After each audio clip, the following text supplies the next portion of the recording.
दोस्तों नबी पाक सल्लल्लाहु अलैहि वसल्लम के ज़माने में एक बहुत बड़ा भिखारी था। उस भिखारी के कोई औलाद नहीं थी। दोस्तों उस भिखारी की खासियत ये थी, उस भिखारी के पास भीख मांगकर जितने भी पैसे इकट्ठे होते थे वह उन पैसों से किसी गरीब की मदद कर देता था, और मदद इस तरीके से करता था कि किसी दूसरे को मालूम ना हो, क्योंकि दोस्तों वह अपने इस राज को किसी को बताना नहीं चाहता था। दोस्तों एक बार क्या होता है, उस भिखारी के गाँव में भूखमरी पड़ जाती है। दोस्तों जब लोगों के भूखे प्यासे होने की वजह से मरने की नौबत आ जाती है तो उस गांव का जो जमींदार था, जो उस गांव का सबसे पढ़ा लिखा और समझदार आदमी था, वह बहुत परेशान हो जाता है और दोस्तों वह चाहकर भी कुछ नहीं कर पाता। लेकिन दोस्तों जब बात हद से ज्यादा बढ़ जाती है तो अचानक से उस गांव में एक भिखारी आता है और देखता है कि इस गांव में तो भूखमरी फैल रही है। दोस्तों उस भिखारी से ये सब कुछ देखा नहीं जाता और वह भिखारी जितना हो सकता था उन गांव वालों की मदद करता है। लेकिन जब उसके भी बस से बात बाहर हो जाती है तो उसका ध्यान अपने उस बड़े भिखारी पर जाता है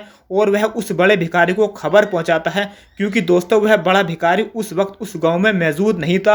वह भीख मांगने के लिए किसी दूसरे गांव में गया हुआ था। लेकिन दोस्तों जब उस भिखारी को मालूम हो जाता है तो वह भिखारी फौरन अपने गाँव में आ जाता है और अपने गाँव की हालत देखता है तो अपने आप को रोने से रोक नहीं पाता और दोस्तों रो रो कर अल्लाह ताला के सामने इतनी दुआएं मांगता है, इतनी दुआएं मांगता है। दोस्तों बताने में तो ये आता है कि जो लोग बाग उस भिखारी को देख रहे थे वह भी अपने आप को रोक नहीं पाते और अल्लाह ताला के सामने गिड़गिड़ाकर दुआएं मांगने लगते हैं। तभी अचानक से आसमान पे बादल आ जाते हैं और तेज बारिश होने लगती है और दोस्तों उन गाँव वालों के चेहरे पर थोड़ी सी मुस्कुराहट आती है। दोस्तों उस भिखारी के पास जितने भी पैसे होते हैं वो उन पैसों से अपने गांव वालों की खूब मदद करता है। दोस्तों फिर अल्लाह ताला की उस गांव पे इतनी रहमत नाजिल होती है कि थोड़े से दिनों में ही वह गांव बहुत तरक्की कर लेता है। दोस्तों आज के ज़माने में वह गांव कोई गांव नहीं रहा बल्कि अरब देश का एक नामी ग्रामी शहर बन चुका है। दोस्तों हमें अपनी ज़िंदगी में कभी यह नहीं सोचना चाहिए कि ये फ़कीर है, इसकी क्या दुआ कबूल होगी